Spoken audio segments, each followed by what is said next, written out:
ஆசீர்வதித்து காப்பாராக. ஆமென். நாம் அனைவரும் ஆண்டவரை நோக்கி ஜெபம் செய்வோம். கிருபையும் இரக்கம் இந்த எங்கள் அன்பு நிறைந்த ஆண்டவரே, இந்த லுத்தரன் ஜெப வேலை நேரத்திற்காக உங்களுக்கு நன்றி செலுத்துகிறோம். ஆண்டவரே, எங்களுடைய திருச்சபைக்கு கிருபையாய் கொடுத்த இந்த லுத்தரன் ஜெப நேர வேலைக்காக உங்களுக்கு மீண்டும் மீண்டும் நன்றி செலுத்துகிறோம். இதன் மூலமாக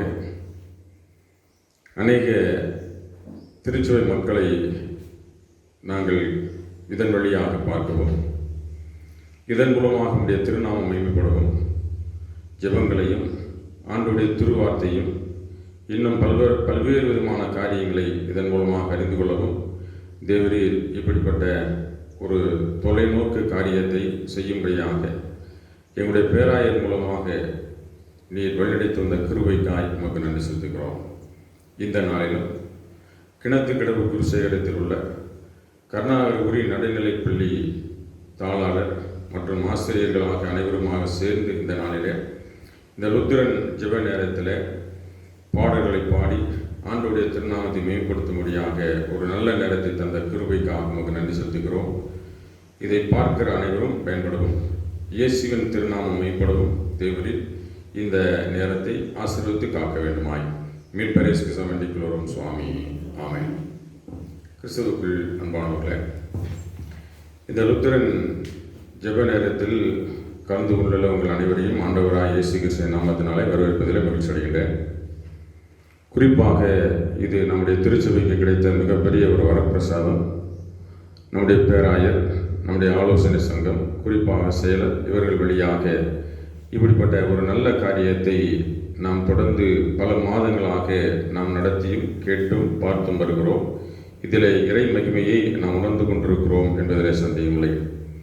இன்றைய நாளில் கிணத்துக்கடவில் முதன்முதலாக ஆரம்பிக்கப்பட்ட கருணாகரபுரி என்ற மிஷினரி அந்த பணி இயக்கம் தோன்றிய அந்த இடத்தில் உருவாக்கப்பட்ட ஒரு நடுநிலை பள்ளியின் தாளாளர் ஆசிரியர்கள் இவர்களோடு சேர்ந்து இந்த லுத்தரன் ஜெப நேரத்தில் பங்கு பெறும்படியாக கடவுள் கொடுத்த கிருபைக்காய் நமக்கு நன்றி செலுத்துகிறோம்.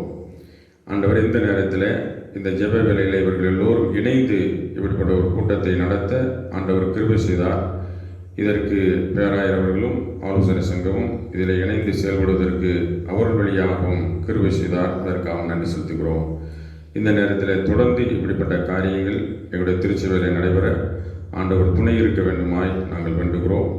தொடர்ந்து இது தொய்வில்லாமல் நடைபெற ஆண்டவர் கிருபை செய்யும்படியாய் ஆண்டவர் தாமே இந்த ஜெப ஐக்கியத்தையும் இந்த ஜெப நேரத்தையும் ஆசீர்வதித்து காக்கும்படியாய் மீண்டும் மீண்டுமாய் நாங்கள் வேண்டுகிறோம். இது எல்லோருக்கும் பயனுள்ளதாக இருக்கிறது என்பதில் சந்தேகமில்லை. எனவே இது இன்னும் அதிகமாக போய் சேரவும், இதன் வழியாக தொடர்ந்து ஆண்டோடைய திருநாமம் பட கிருபை செய்வாராக. ஆமென். இப்பொழுது இந்த பள்ளியினுடைய தாளாளர் திரு ஜான் மலைச்சாமி அவர்கள் இந்த பள்ளிக்கூடத்தை பற்றி ஒரு சில காரியங்களை சொல்வார்கள். இயேசு கிறிஸ்துவின் இனிய நாமத்திலே உங்கள் யாவரை நான் வாழ்த்தி வரவேற்கிறேன். அருமையான ஐயா ரெவரண்ட் ஆனந்த முத்துக்குமார் ஐயா அவர்கள் அழைப்பை ஏற்று இந்த நிகழ்ச்சியிலே பங்கெடுத்தமைக்கு அவருக்கு நான் வருக என்று வரவேற்கிறேன். மற்றும் நம்முடைய பிசி அங்கத்தினர்கள் வந்திருக்கிறார்கள். மறுபடியும் அப்படியே நம்முடைய ஆண்ட்ரூ கீபோர்டு வாசிக்கும்படியாகவும் வந்திருக்க அவர்களையும் நான் வருக என்று வரவேற்கின்றேன். இந்த கருணாகரனுடைய நடுநிலை பற்றி ஒரு சில வார்த்தைகளை நான் பகிர்ந்து கொள்கிறேன். கருணாகரில் உள்ள இந்த டிஎல்சி நடுநிலை பள்ளியானது 5/3/1933 ஆண்டு இருபே அம்மையார் அவர்களால் தொடங்கப்பட்டது. கடந்த 87 வருடங்களாக செயல்பட்டு கொண்டிருக்கிறது. இவ்வளாகத்தில் TLC home for children, home for women, TLC middle school என்ற 3 நிறுவனங்கள் உள்ளன. அருமையான ஆலயம் இவ்வளாகத்திலே உள்ளது. இருபே அம்மையார்களால் தோற்றுவிக்கப்பட்ட இப்பள்ளி பெர்கண்டால் அம்மையார்களால் வளர்த்து செழித்தோங்கியது. பெர்கண்டால் அம்மையார் கைவிடப்பட்ட பெண்களுக்காக கைத்தறி நெசவு கூடம் தொடங்கப்பட்டார்கள். கோழி, ஆடு, மாடு, முயல், வாத்து பண்ணைகள் அமைத்தார்கள். ஏழை மாணவ மாணவிகளுக்கு இலவச கல்வி, இலவச உடை, இலவச உணவு என கல்விக்கென தனக்கே அர்ப்பணித்தார்கள். ஊழியத்தையும் ஆண்டவரின் பணியை தொடர்ந்து செய்தார்கள். கிணத்துக்கடவுல மேல்நிலைப் பள்ளி கட்டப்பட்டு பெர்கண்டால் அம்மையாரின் பெயர் சூட்டப்பட்டது. பின்பு அந்த மேல்நிலைப் பள்ளி மிகவும் சீரும் சிறப்போடு அவருடைய பெயரால் பெர்கண்டால் அம்மா அவர்களுடைய பெயரிலே அது நடைபெற்று கொண்டிருக்கிறது. தூரித் அம்மா என பெர்கண்டால் அம்மா, ஸ்டேலே அம்மா, தூரித் அம்மா என 3 மிஷனரிகள் இவ்விடத்திலே பணியாற்றி சிறப்பித்தார்கள். செல்வி பரிபூரணம், திருமதி பொன் மாதரசி அவர்கள் தலைமை ஆசிரியர்களாக பணியாற்றி வந்தார்கள். இப்பள்ளியின் குறிக்கோள் அன்புக்கூறு தொண்டு செய். இக்கூற்றின்படி தேவனின் நாமத்தை உயர்த்தும் பள்ளியாக இதுவரை செயல்பட்டு கொண்டிருக்கிறது. கர்த்தருக்கு கோடான கோடி ஸ்தோத்திரம். ஆமென். நாம் அனைவருமாக இணைந்து சர்வலோகாதிபா நமஸ்காரம், சர்வ சிருஷ்டிகனே நமஸ்காரம், தரைகிடல் உயிர்வான் சகலமும் படைத்த தயாபர பிதாவே நமஸ்காரம் என்ற பாடலை நாம் அனைவரும் சேர்ந்து பாடுவோம்.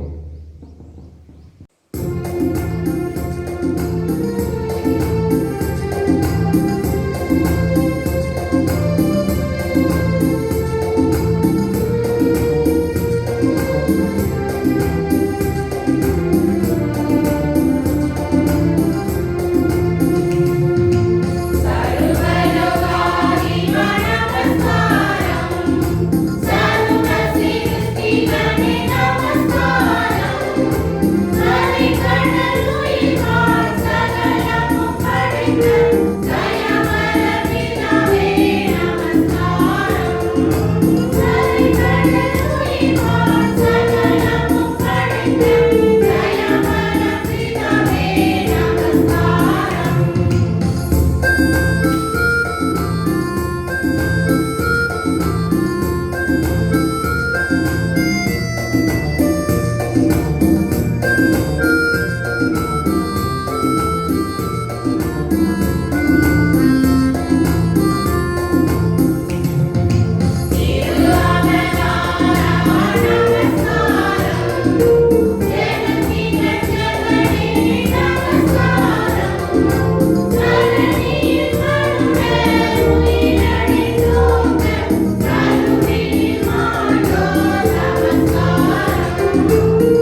வாசிக்கப்பட வேண்டிய முதல் வேத பகுதி சங்கீதங்கள் புஸ்தகம் 71ஆம் சங்கீதம் 22, 23 ஆகிய திருவசனங்களை வாசிக்க கேட்போம். இந்த பகுதியை வாசிப்பவர் TLC நடுநிலைப் பள்ளியினுடைய பொறுப்பு தலைமை ஆசிரியருடைய திருமதி ஜெயக்குமாரி அவர்கள் இந்த பகுதியை வாசிப்பார்கள். சங்கீதம் 71ஆம் அதிகாரம் 22, 23 வசனங்கள். என் தேவனே, நான் வீணையை கொண்டு உம்மையும் உம்முடைய சத்தியத்தையும் துதிப்பேன். இஸ்ரவேலின் பரிசுத்தரே, சுரமண்டலத்தை கொண்டு உம்மை பாடுவேன். நான் பாடும்போது என் உதடுகளும் நீர் மீட்டுக்கொண்ட என் ஆத்துமாவும் கெம்பீரித்து மகிழும் என்பதே.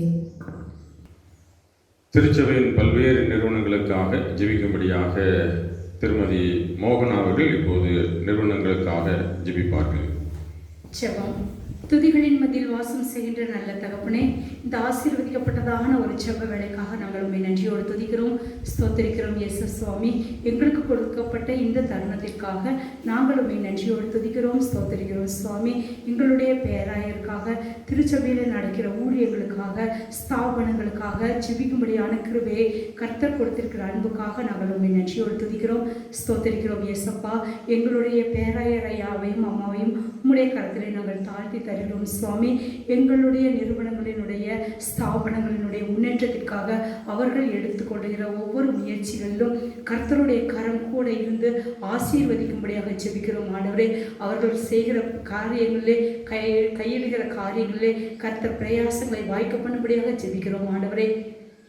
ஸ்தாபனங்களினுடைய நிறுவனங்களுக்காக முயற்சி எடுக்கும் பொழுது கர்த்தர் கூடவே இருந்து ஆசீர்வதிக்கும்படியாக கூட இயேசுவின் நாமத்திலே நாங்கள் ஜெபிக்கிறோம் ஆண்டவரே. பேராயர் ஐயாவோடு உடனிருந்து ஊழியம் செய்கிற பாஸ்டர்ஸ் ஒவ்வொருவரையும் உடைய கருத்தில் தாழ்த்தி தருகிறோம் ஆண்டவரே. சபையை கர்த்தர் உயிர்ப்பிக்க வேண்டியவையாக ஜெபிக்கிறோம் ஆண்டவரே. ஏற்ற வார்த்தைகளை தரும்படியாக கூட இயேசுவின் நாமத்திலே நாங்கள் ஜெபிக்கிறோம் கர்த்தாவே. நீங்கள் அப்படியாக செய்கிற அன்புக்காக நன்றி செலுத்துகிறோம் சுவாமி. அப்பா, எங்களுடைய சிசி மெம்பர்ஸ் ஒவ்வொருவரையும் உடைய கருத்தில் தருகிறோம். விசேஷமாக கூட சுவாமி, எங்களுடைய சிசி செக்ரட்டரி, ட்ரெஷரர் கர்த்தாவே, EB சேர்மன், இப்படி முக்கிய பொறுப்புகளில் இருக்கிற ஹாஸ்டல் போர்ட் சேர்மன் ஒவ்வொருவருடைய கருத்தை தாழ்த்தி தருகிறோம் சுவாமி. எங்களுடைய நிறுவனங்களினுடைய முன்னேற்றத்திற்காக எடுத்துக்கொள்கிற முயற்சிகளிலே கர்த்தருடைய கரம் ஆசீர்வதித்து ஆளுகை செய்யும்படியாக இயேசுவின் நாமத்தில் ஜெபிக்கிறோம் ஆண்டவரே.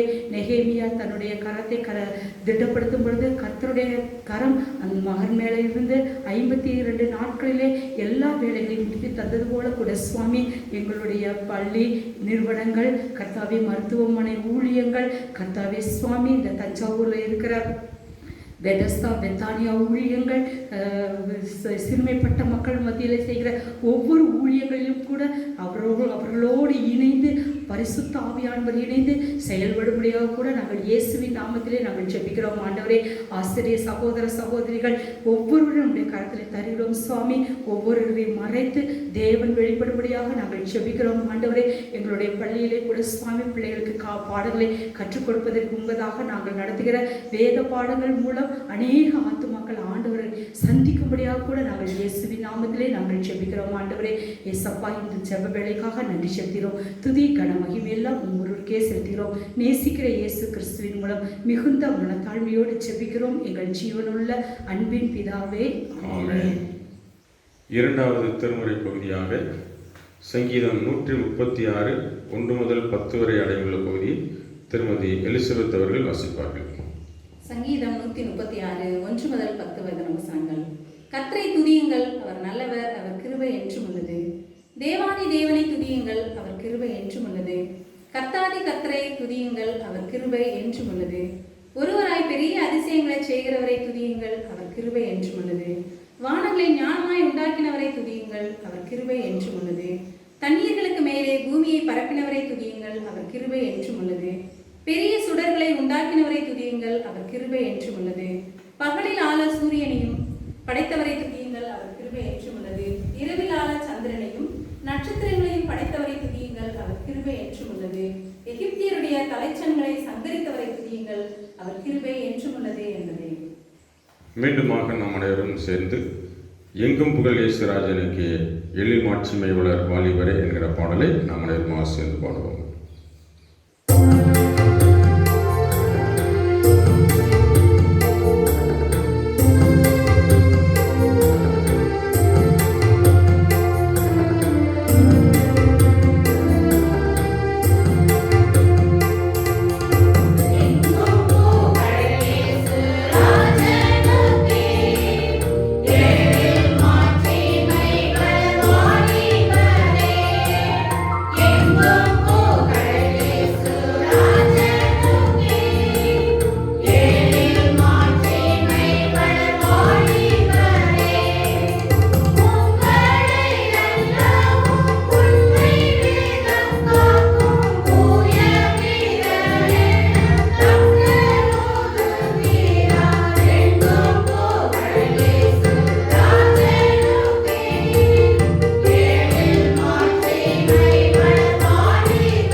அடுத்ததாக வாசிக்க வேண்டிய திருமறை பகுதி எபிரேயர் 13ஆம் அதிகாரம் 6 - 8 வரை அடங்கியுள்ள பகுதியை வாசிக்க கவனமாக கேட்போம். எபிரேயர் 13 6 - 8 வரை இந்த பகுதியை திருமதி கிரேஸ் அவர்கள் இப்பொழுது வாசிப்பார்கள். எபிரேயர் 13ஆம் அதிகாரம் 6 முதல் 8 வசனங்கள் வரை. அதனாலே நாம் தைரியம் கொண்டு, கர்த்தர் எனக்கு சகாய, நான் பயப்படேன், மனுஷன் எனக்கு என்ன செய்வான் என்று சொல்லலாமே. தேவ வசனத்தை உங்களுக்கு போதித்து உங்களை நடத்தினவர்களை நீங்கள் நினைத்து அவர்களுடைய நடக்கையின் முடிவை நன்றாய் சிந்தித்து அவர்களுடைய விசுவாசத்தை பின்பற்றுங்கள். இயேசு கிறிஸ்து நேற்றும் இன்றும் என்றும் மாறாதவராய் இருக்கிறார் என்பது. இப்பொழுது இந்திய தேசத்தினுடைய எழுப்புதலுக்காகவும் நாம் வாழ்ந்து கொண்டிருக்கும் தமிழகத்தினுடைய எழுப்புதலுக்காகவும் திருமதி சரோஜா அவர்கள் இப்பொழுது ஜெபிப்பார்கள். ஒரு வசனத்தை வாசித்த பின் ஜெபத்துக்கு கடந்து செல்வோம். 2 நாளாகமும் 7ஆம் அதிகாரம் 14ஆம் வசனம். என் நாமம் தரிக்கப்பட்ட என் ஜனங்கள் தங்களை தாழ்த்தி ஜெபம் பண்ணி என் முகத்தை தேடி தங்கள் பொல்லாத வழிகளை விட்டு திரும்பினால் அப்பொழுது பரலோகத்தில் இருக்கிற நான் கேட்டு அவர்கள் பாவத்தை மன்னித்து அவர்கள் தேசத்துக்கு சேமத்தை கொடுப்பேன். எங்களை அன்பாய் நேசித்து வழிநடத்துகின்ற எங்கள் அன்பின் பரமத்தோப்பனே, இதோ இந்த நேரத்தில் கூட ஆண்டவரே லுத்தரன் திருச்சபையின் மூலமாக இந்த நேரத்தை கொடுத்ததுக்காக உங்களுக்கு நன்றி செலுத்துகிறோம் அப்பா. இந்த நேரத்தில் கூட ஆண்டவரே எங்களுடைய இந்திய தேசத்தை உங்களுடைய கரத்தில் வைக்கிறோம் அப்பா. இந்திய தேசத்திலே இருக்கக்கூடிய 29 மாநிலங்களையும் உங்களுடைய கரத்தில் வைக்கிறோம் அப்பா. 29 மாநிலங்களிலும் வாழக்கூடிய ஒவ்வொரு மக்களையும் கூட ஆண்டவரே உங்களுடைய எழுப்புதலுக்குள்ளாக நீர் கொண்டு வர வேண்டுமா கெஞ்சுகிறோம் ஏசப்பா. எங்க திருச்சபை மக்கள் மட்டுமின்றி கூட ஆண்டவரே எல்லா திருச்சபை மக்களும் புறஜாதி மக்கள் எல்லாரும் கூட ஆண்டவரே உங்களுடைய எழுப்புதலுக்கு ஆயத்தப்பட எங்களை ஒரு விஷயம் நீங்க கண்ணோக்கி எங்களுடைய குற்றம் குறைகள் எதுவா இருந்தாலும் கூட ஆண்டவரே, எங்களுடைய பாவம் சாபம் எதுவா இருந்தாலும் கூட ஆண்டவரே, உங்களுக்கு பிரியமில்லாத காரியங்கள் எதுவா இருந்தாலும் கூட ஆண்டவரே தயவாய் மன்னித்து கூட ஆண்டவரே நாங்கள் உமக்கு முன்பாக நாங்கள் பணிந்து குனிந்து கூட ஆண்டவரே உம்மை உம்முடைய நாமத்தை மகிமைப்படுத்த நீங்க கிருபை செல்ல வேண்டுமாய் கெஞ்சுகிறேன் ஏசப்பா. அதே போல ஆண்டவரே 29 மாநிலங்களில் கூடிய ஒவ்வொரு மக்களையும் கூட ஆண்டவரே எழுப்புதலுக்குள்ளாக நீங்க ஆயத்தப்படுத்த வேண்டுமாய் கெஞ்சுகிறோம் ஏசப்பா. முற்காலத்திலே பழைய காலத்திலே நடந்தது போல ஆண்டவரே தயவாய் கூட ஆண்டவரே எல்லா மக்களும் கூட ஆண்டவரே எழுப்புதலுக்கு ஆயத்தப்பட நீங்க கிருபை செல்ல வேண்டுமாய் கெஞ்சுகிறேன் ஏசப்பா. அதே போல ஆண்டவரே உலக நாடுகள் ஒவ்வொன்றையும் உங்களுடைய கரத்துல வைக்கிறோம் அப்பா.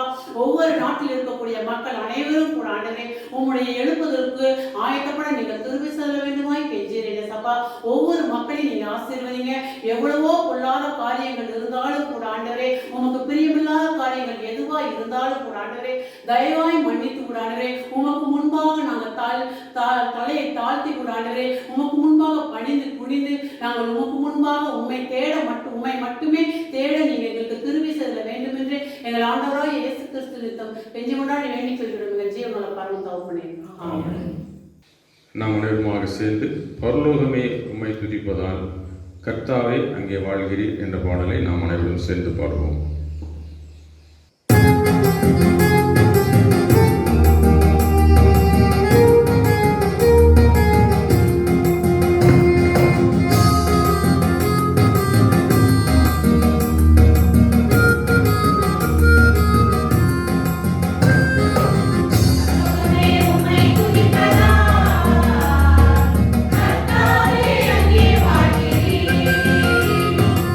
ஆலயத்தில் உம்மை துதி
வசனங்களை திருமதி செல்வகுமாரி அவர்கள் வாசிக்க கேட்போம். 1 யோவான் 5ஆம் அதிகாரம் 7, 8 ஆகிய வசனங்களை திருமதி செல்வகுமாரி அவர்கள் வாசிக்க கேட்போம். 1 யோவான் 5ஆம் அதிகாரம் 7, 8 ஆகிய வசனங்கள். பரலோகத்திலே சாட்சியிடுகிறவர்கள் மூவர், பிதா, வார்த்தை, பரிசுத்த ஆவி என்பவர்களே. இம்மூவரும் ஒன்றாயிருக்கிறார்கள். பூலோகத்திலே சாட்சியிடுகிறவைகள் 3, ஆவி, ஜலம், இரத்தம் என்பவைகளே. இம்மூன்றும் ஒருமைப்பட்டிருக்கிறது என்பது. பிதா, குமாரன், பரிசுத்த ஆவியானவர் நம் அனைவரையும் ஆசீர்வதித்து காப்பாராக. ஆமென். நாம் அனைவரும் ஆண்டவரை நோக்கி ஜெபம் செய்வோம். கிருபையும் இரக்கம் இந்த எங்கள் அன்பு நிறைந்த ஆண்டவரே, இந்த மாலை நேரத்திற்காக உமக்கு நன்றி செலுத்துகிறோம். லுத்தரன் ஜெப நேரத்தை நீர் எங்களுக்கு கிருபையாய் தந்தீர், அதற்காக நன்றி செலுத்துகிறோம். எல்லாம் நல்ல கடவுளே, நீர் பேதுருவை அழைத்தீர், யாக்கோபை அழைத்தீர், யோவானை அழைத்தீர், 12 சீடர்களை நீர் பேர் சொல்லி அழைத்தீர். இன்றைக்கும் ஆண்டவரே, உலக மானுடர்கள் ஒவ்வொருவரையும் நீர் பேர் சொல்லி அழைத்து வருகிறீர். அப்படி பேர் சொல்ல அழைத்த இறைவனை குறித்தான ஒரு பாடலை கேட்டு அதன் வழியாக நான் ஜெபித்தால் மிகவும் நலமாக இருக்கும். எனவே நம்மை பேர் சொல்லி அழைத்தவரை குறித்தான ஒரு பாடலை கேட்டு தொடர்ந்து நாம் ஜெப நிலையிலே இருப்போம்.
கலப்பையில் கை வைத்து பின்னிட்டு பாராமல் இயேசுவின் பணி செய்ய இன்றேவா. கலப்பையில் கை வைத்து பின்னிட்டு பாராமல் இயேசுவின் பணி செய்ய இன்றேவா. இயேசுவின் வழியே சத்திய வழி என்று அறிவிக்க துணிவுடன் ஓடிவா. இயேசுவின் வழியே சத்திய வழி என்று அறிவிக்க துணிவுடன் ஓடிவா. அறிவிக்க துணிவுடன் ஓடிவா. என் பேரை சொல்லி அழைத்தவரே, என் இதய தெய்வம் இயேசுவே. என் பேரை சொல்லி அழைத்தவரே, என் இதய தெய்வம் இயேசுவே. என் இதய தெய்வம் இயேசுவே. என் இதய தெய்வம் இயேசுவே. என் இதய தெய்வம் இயேசுவே. என் பெயரை சொல்லி அழைத்தவரே, உம்முடைய பணியை செய்வதற்காக, உம்முடைய வார்த்தையை கேட்பதற்காக, அநேகருக்கு சொல்லும்படியான கிருபையை அளித்தவரே, இன்றைக்கும் அநேகரை அழைத்துக் கொண்டிருக்கிறவரே, தொடர்ந்து ஆண்டவரே, உம்முடைய திருவார்த்தையை கேட்கிற அநேகரை உள்ளத்திலும் இப்பொழுதும் கேட்கக்கூடிய திருவார்த்தைகள் பதியட்டும். அது 100 பலன் தர தேவரீர் கிருபை செய்து காக்கும்படியாய் நோக்கு வேண்டுகிறோம். தொடர்ந்து உடைய வல்லமை மேற்கிருபை எங்கள் மத்தியில் இருக்க வேண்டுமா இயேசு கிறிஸ்துவை வேண்டிக் கொள்கிறோம் சுவாமி. ஆமென். கிறிஸ்துவுக்குள் அன்பானவர்களே, இந்த லுத்திரன் ஜெப வேலை நேரத்திற்காக தியானிக்கும்படியாய் தேர்ந்தெடுக்கப்பட்ட திருமுறை பகுதி அது நீதிமொழிகளின் புஸ்தகம் 26ஆம் அதிகாரம் 19ஆம் வசனம். நீதிமொழிகள் 26:19. நான் விளையாட்டுக்கல்லவோ செய்தேன் என்று சொல்லுகிற மனிதரும் இருக்கிறார்கள் என்பதே. நான் விளையாட்டுக்கல்லவோ செய்தேன் என்று சொல்லுகிற மனிதரும் இருக்கிறார்களே. அன்புக்குரியவர்களே, பொதுவாக மனிதன் விளையாட்டாக பல காரியங்களை செய்து கொண்டிருக்கிறான். ஒரு மனிதனை கீழே தள்ளிவிட்டால் ஏன் தள்ளினா என்று சொன்னால் விளையாட்டுக்கு தள்ளினேன் என்கின்றான். ஏன் இதை தூக்கினாய் என்று சொன்னால் விளையாட்டுக்கு தூக்கினேன் என்கின்றான். ஏன் இப்படி செய்தாய் என்று கேட்டால் விளையாட்டுக்கு செய்தேன் என்று சொல்கிறான். இப்படி விளையாட்டு என்று சொல்லி பல்வேறு விதமான காரியங்களை அவன் செய்து கொண்டிருக்கிறானே. இந்த விளையாட்டு ஆதியிலே சாலமோன் காலத்திலிருந்து துவங்கி இருக்கிறதே, அது இன்னும் தொடர்ந்து கொண்டிருக்கிறதே. எனவே அந்த விளையாட்டை நாம் நிறுத்துவதற்கான காலத்தையும் காரியத்தையும் ஆண்டவர் வேத வசனத்தின் மூலமாக சொல்லுகிறார். அதைத்தான் இன்றைக்கு நாம் கேட்க இருக்கிறோம். யார் விளையாடி கொண்டிருக்கிறார்கள்? என்ன காரியத்திற்காக விளையாடுகிறார்கள்? எப்படியெல்லாம் விளையாடுகிறார்கள் என்பதை சாலமோன் தொடர்ந்து சொல்லுகிற போது சொல்லுகிறார். நீதிமொழிகள் 26ஆம் அதிகாரம் 22ஆம் வசனத்தை அங்கே வாசித்து பார்க்கிற போது, கோள்காரனுடைய வார்த்தைகள் விளையாட்டு போல் இருக்கும் என்று சொல்லுகிறான். அடுத்து நீதிமொழிகள் 10ஆம் அதிகாரம் 23ஆம் வசனத்தை அங்கே வாசித்து பார்க்கிற போது, மூடனுக்கு தீவினை செய்வது விளையாட்டு போல் இருக்கும் என்று சொல்கிறார். மூடனுக்கு தீவினை செய்வது விளையாட்டு போல் இருக்கும் என்று சொல்லி, அத்தகைய விளையாட்டு யாரெல்லாம் செய்வார்கள் என்று சொன்னால் கோளுகிறவன் சொல்வான், மூடன் சொல்வான், பொல்லாதவன் சொல்வான். அப்படி சொல்வது மட்டும் அவருடைய செயலும் விளையாட்டாக இருக்கும். அந்த விளையாட்டு வினையாகி போய்விடும் என்பதை இங்கே சாலமோன் ஞானி குறிப்பிடுகிறதை பார்க்க முடியும். அன்புக்குள்ளே, நாம் சிறுவர்களாக இருக்கிற போது ஒரு கதையை நம்முடைய ஆரம்ப கல்வியிலே நமக்கு படிக்கிற போது ஆசிரியர் கற்றுத்தந்ததை சொன்னதை இன்றைக்கு நான் நினைவுபடுத்த விரும்புகிறேன். ஒரு சிறுவன் காட்டிலே ஆடு மாடுகளை வைத்துக் கொண்டிருந்தான். அப்படி ஆடு மாடுகளை வைத்துக் கொண்டிருக்கிற போது திடீரென்று அவன், ஐயோ புலி வந்து விட்டது என்று சொல்லி அலற ஆரம்பித்தான். பக்கத்தில் வேலை செய்து கொண்டிருந்த தொழிலாளர்களாகிய விவசாயிகள் எல்லோரும் ஓடி வந்து, புலி வந்து விட்டதா, எங்கே புலி என்று சொல்லி கேட்டார்கள். அங்கே புலி என்று சொன்னான். அவர்கள் அங்குமிங்குமாக ஓடி தேடினார்கள். ஆனால் புலி தென்படவில்லை.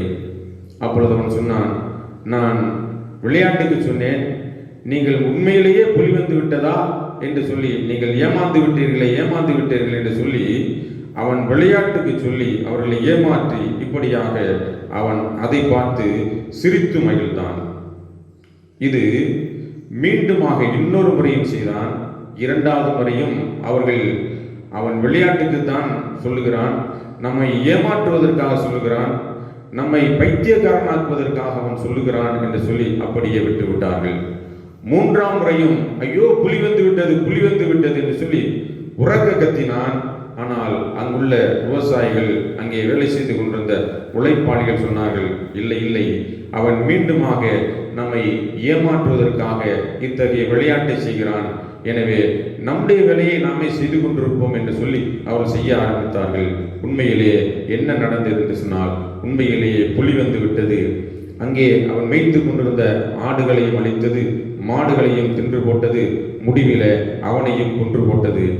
ஓடி வந்து பார்க்கிறார்கள், அங்கே ஆடு மாடுகளும் இல்லை, அந்த சிறுவனும் இல்லை. அப்பொழுதுதான் இந்த சிறுவனின் விளையாட்டே அவனுக்கு வினையாகிவிட்டது என்று சொல்லி சொன்னார்கள். அன்புக்குள்ள, இங்கேயும் அதைத்தான் சாலமோன் ஞானி சொல்கிறார். கோள்காரனுடைய வார்த்தைகள், மூடனுடைய தீவிரமான அந்த விளையாட்டான காரியங்கள் அப்படியே பொல்லாங்காக தீவினையாக வினையாகிவிடும் என்பதை இங்கே கற்றுத்தருகிறார் என்பதை பார்க்க முடியும்.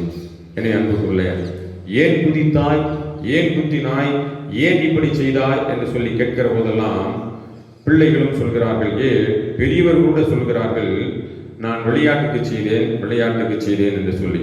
ஆனால் அன்புக்குள்ளே இப்படிப்பட்ட விளையாட்டை சிறுவர்களாக இருக்கிற போதே துவக்கத்திலேயே அதை கட்டுப்படுத்த ஆண்டவர் இந்த நாளிலே எப்படிப்பட்ட நிலையிலே வாழும்படியாக அழைக்கிறார் என்று சொன்னால் அன்புக்குள்ளே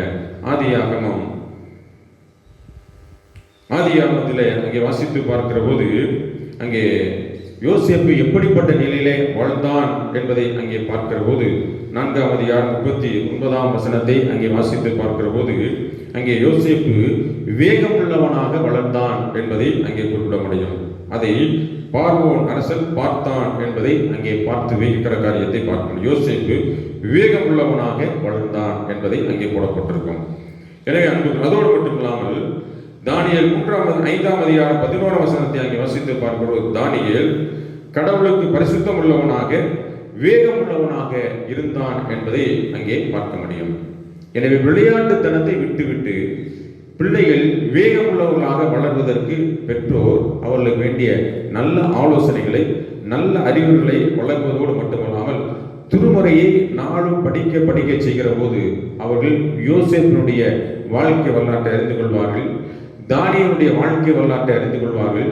அப்படி அறிந்து கொள்கிற போதுதான் அவர்கள் விளையாட்டு பிள்ளைகளாக இல்லாதபடி அவர்கள் வேகமுள்ளவர்களாக, ஞானிகளாக, ஆண்டவருக்கு பிரியமுள்ள பிள்ளைகளாக இருந்தார்கள் என்பதை அறிந்து கொண்டு அதன் வழியாக நாம் பிள்ளைகளை வளர்க்க முடியும், அந்த நிலையிலே அவர் செல்ல முடியும் என்பதை அறிந்து கொள்ள முடியும். நீதிமொழிகள் 12:23 அங்கே வாசித்து பார்க்கும் போது விவேகமுள்ளவன் தன் அறிவை அடக்கி வைக்கிறான் என்பதை அங்கே பார்க்க முடியும். வேகமுள்ளவன் தன்னுடைய அறிவை அடக்கி வைக்கிறான். எனக்கு பேரறிவு இருக்கிறது, நான் பெரிய அறிவாளன் என்று சொல்லி தம்பட்டம் அடிக்காதபடி வேகமுள்ளவன் தன் அறிவை அடக்கி அதை நல்ல நிலையில பயன்படுத்துவதற்கு அதை பயன்படுத்துகிறான் என்பதை பார்க்க முடியும். அதே சமயத்தில் விவேகமுள்ளவனை பொல்லாதவர்களாக பயமுறுத்துகிற நிலைக்கும் அங்கே கொண்டு செல்கிற போது அப்படிப்பட்ட நிலையிலே பயமுறுத்தலுக்கோ அல்லது பொல்லாங்கிற்கோ நீங்கள் செல்ல வேண்டாம் என்பதை பட்டுக்கோட்டை கல்யாண சுந்தரனார் அவர்கள் தன்னுடைய எழுச்சிமிக்க பாடல் வழியாக ஒன்றை குறிப்பிடுவார்கள். வேப்பமர உச்சியில நின்று பேயொன்னு ஆடுதுன்னு விளையாட போகும்போது சொல்லி வைப்பாங்க, உன் வீரத்தை கொழுந்திலேயே கிள்ளி வைப்பாங்க என்று சொல்லி வைப்பார். இந்த பாடல் குழந்தைகளுக்கு மட்டுமல்ல, பெரியவருடைய விவேகத்தையும் அறிவையும் பெருக்கக்கூடியதாக அமைகிறது என்பதிலே சந்தேகமில்லை. எனவே விளையாட்டுக்கும் நாம் விளையாட வேண்டாம், எனக்கு விவேகம் இருக்கிறது, எனக்கு ஞானம் இருக்கிறது என்று சொல்லி பெருமைப்பட வேண்டாம். அதை தகுந்த நேரத்தில், தகுந்த நிலையில, தக்க சமயத்திலே நாம் பயன்படுத்துகிற போது நிச்சயமாக அது நன்மை வைக்கக்கூடியதாக அமையும் என்பதை நாம் அறிந்து கொண்டு அதன் வழியாக செல்ல ஆண்டவர் இந்த லுத்தரன் ஜெப வேளையிலே அழைக்கிறார். நீதிமொழிகள் 19:11 அங்கே வாசித்து பார்க்கிற போது மனிதனுடைய விவேகம் கோபத்தை அடக்கும் என்று சொல்லப்பட்டிருக்கிறது. மனிதனுடைய விவேகம் கோபத்தை அடக்கும். இன்றைக்கு சிறியவர்களிலிருந்து பெரியவர் வரை எந்த குணம் அதிகமாக இருக்கிறது, எது நாளுக்கு நாள் வளர்ந்து கொண்டிருக்கிறது என்று சொன்னால் அன்பு வளரவில்லை, பொறுமை வளரவில்லை, சாந்தம் வளரவில்லை. அதற்கு மாறாக எது அதிகமாக வளர்ந்து கொண்டிருக்கிறது என்று சொன்னால் கோபம் வளர்ந்து கொண்டிருக்கிறது. எனவே மானுடா, கோபத்தை நீ அடக்க வேண்டும் என்று சொன்னால், கோபத்தை நீ வெறுக்க வேண்டும் என்று சொன்னால், கோபம் மூலமாக பொல்லாங்கோ இப்படிப்பட்ட பொல்லாத விளையாட்டுகளோ வராமல் இருக்க வேண்டும் என்று சொன்னால் நீ வேகத்தோடு அந்த கோபத்தை அடக்க கற்றுக்கொள் என்று சொல்லி ஆண்டவர் இதன் வழியாக குறிப்பிடுகிறார்.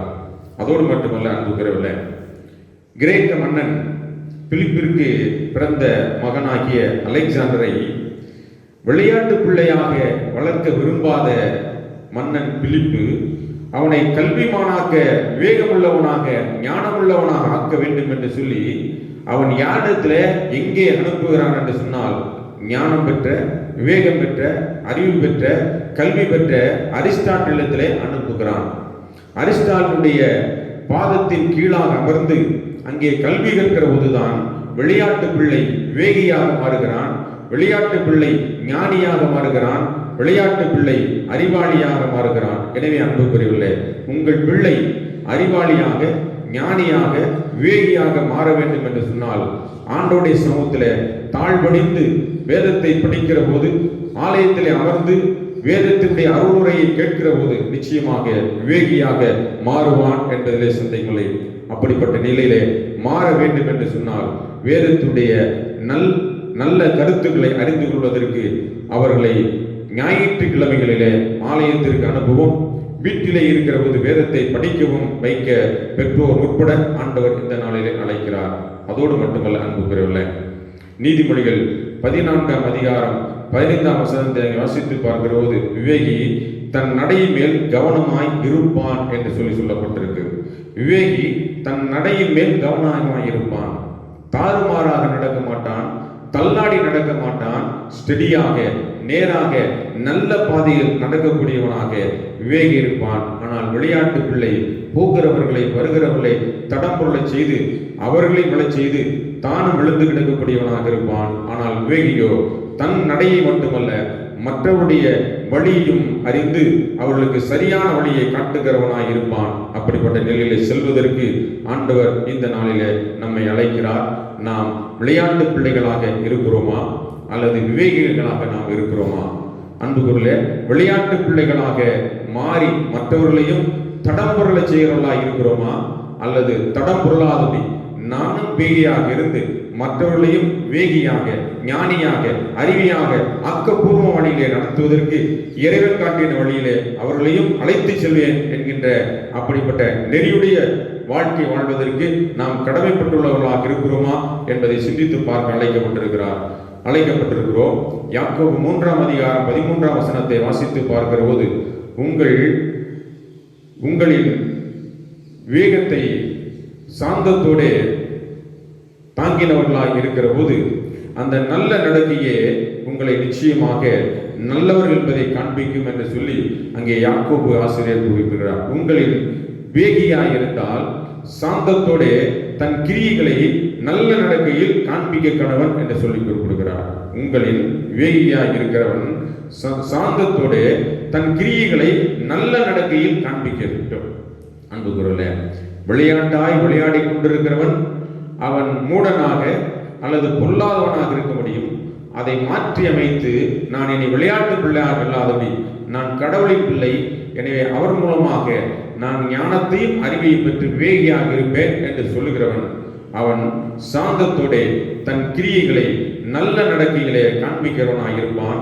அப்படிப்பட்ட நல்ல கிரியைகளை செய்வதற்கு நாம் விளையாட்டு பிள்ளைகளாக இல்லாதபடி வேகமுள்ள பிள்ளைகளாக இருக்க ஆண்டவர் தாமே இந்த திருநாளிலே நம் அனைவரையும் ஆசீர்வதித்து பலப்படுத்தி காத்தல்வாராக. ஆமென். நாம் அனைவரும் ஆண்டவரை நோக்கி ஜெபம் செய்வோம். கிருபையும் இரக்கம் எங்கள் அன்பு நிறைந்த ஆண்டவரே, இந்த நேரத்திற்காக உங்களுக்கு நன்றி செலுத்துகிறோம். நான் விளையாட்டு பிள்ளையாக இருக்கிறேனா அல்லது விவேகியாக இருக்கிறேனா? என் குடும்பத்து பிள்ளைகள் விளையாட்டு பிள்ளைகளாக இருக்கிறார்களா அல்லது வேகமுள்ளவர்களாக இருக்கிறார்களா? நான் விளையாட்டு பிள்ளைகளை உருவாக்குகிறேனா அல்லது விவேகிகளை உருவாக்குகிறேனா என்பதை இந்த நாளிலே சிந்தித்து பார்க்க தேவரீர் கிருபை செய்தீர். அதற்காக நன்றி செலுத்துகிறோம். எல்லாம் வல்ல இறைவா, நீர் விளையாட்டு பிள்ளையாக இருந்ததில்லை ஆண்டவரே. விளையாடி கொண்டிருக்கிறவர்களை விளையாட விடவில்லை. நீர் சிறு குழந்தையாக இருக்கிற போதே அன்புக்குரிய ஆண்டவர் அங்கே எருசலேம் தேவாலயத்திலே விவேகமுள்ளவர்களாக இருந்தார். அதே சமயத்தில் அநேகரை வேகியாகவும் ஆக்கினார். கடற்கரையிலே மீன் பிடித்துக் கொண்டிருந்த சாதாரணமானவர்களை, வரி வாங்கி கொண்டிருந்தவர்களை, சாதாரண நிலையிலே இருந்தவர்களை எல்லாம் அழைத்து ஒருவேளை அவர் விளையாட்டுத்தனமாக அவருடைய வாழ்வு இருந்தாலும் இது இனியோடு இருக்கட்டும், இனி உங்கள் வாழ்வு வேகமுள்ள வாழ்வாக, ஞானமுள்ள வாழ்வாக, பிறருக்கு பயனுள்ள வாழ்வாக இருக்க வேண்டும் என்று சொல்லி அவர்களை தெரிந்தெடுத்தே. அதை போல இன்றைய நாளிலும் ஒருவேளை நேற்று வரை நாங்கள் விளையாட்டு பிள்ளைகளாக இருந்தாலும் இன்றைக்கு இந்த திருவசனத்தை கேட்டு நாங்கள் வேகமுள்ள பிள்ளைகளாக வாழ எங்கள் ஒவ்வொருவரையும் பேதுருவை போல, யாக்கோவை போல, யோவானை போல, உடைய சீடர்களைப் போல வேகமுள்ள பிள்ளைகளாய் மாற்றி அமைக்க வேண்டுமாய் மெட்பிரேஸ்கசவண்டிக்குள்ளோரும் சுவாமி. ஆமென். நிறைவாக நன்றி உரையை இப்பள்ளியினுடைய பொறுப்பு தலைமை ஆசிரியர் திருமதி ஜெயக்குமாரி அவர்கள் வழங்குவார்கள். அனைவருக்கும் என் நன்றி கலந்த தோத்திரங்களை ஏறெடுக்கிறேன். இந்த லுத்தரன் ஜெப நேரத்தை இதுவரை நடத்திய தெய்வாதி தேவனுக்கு கோடான கோடி நன்றிகளை ஏறெடுக்கிறேன். லுத்தரன் ஜெப நேரத்தை உருவாக்கி கொடுத்த பிஷப் ஐயா, சிசி செக்ரட்டரி மற்றும் சிசி மெம்பர்ஸ் அனைவருக்கும் நன்றியை ஏறெடுக்கிறோம். நம்முடைய கண்காணிப்பு ஆயர் ஐயா அவர்கள், சபைகுரு ஐயா அவர்கள், என் பள்ளி நிர்வாகி ஐயா மற்றும் ஆசிரியர்கள் அனைவருக்கும் நன்றியை தெரிவித்துக் கொள்கிறோம். வீடியோ எடுத்த தம்பிமார்கள் அப்பு மற்றும் ஆண்ட்ரூ அனைவருக்கும் டிஎல்சி நடுநிலைப்பள்ளி கருணாகரபுரியின் சார்பாக நன்றிகளை கூறிக்கொள்கிறேன். நன்றி. அனைவருக்கும் அன்பின் தோத்திரங்கள். நாம் அனைவருமாக இறைவன் கற்பித்த இறைவேண்டலை நாம் அனைவரும் சேர்ந்து சொல்வோம். பரமன் பிதாவே, உடைய நாமம் பரிசுத்தப்படுவதாக, உடைய ராஜ்யம் வருவதாக, உடைய சித்தம் பரமத்திலே சென்றது போல பூமியிலையும் செய்யப்படுவதாக. அன்றைக்கு வேண்டிய ஆத்தையும் தாரும். எங்கள் கண்ணாலை நாங்கள் மன்னிக்கிறது போல எங்கள் பாவங்களை மன்னியும். எங்களை சோதனைக்குள் பிரவேசிக்க நாங்கள் தீர்க்கடித்து கொள்ளும். ராஜ்யமும் வல்லமையும் மைமையும் என்னென்றைக்கு முடிவிலே சுவாமி. ஆமென். இதோ சதா காலங்களிலும் நான் உங்களோடு இருக்கிறேன் என்று சொன்ன ஆண்டவராய் இயேசு கிறிஸ்துவின் கிருபையும் பிதாவாகிய கடவுளின் அன்பும் பரிசுத்தாவின் ஐக்கியமும் இன்றும் என்றும் சதா காலங்களும் உங்கள் அனைவரோடு இருப்பதாக. ஆமென். ஆமென். நிறைவு பாடலாக ஓ தேவனுக்கு மகிமை என்ற பாடலை நாம் அனைவருமாக சேர்ந்து பாடுவோம்.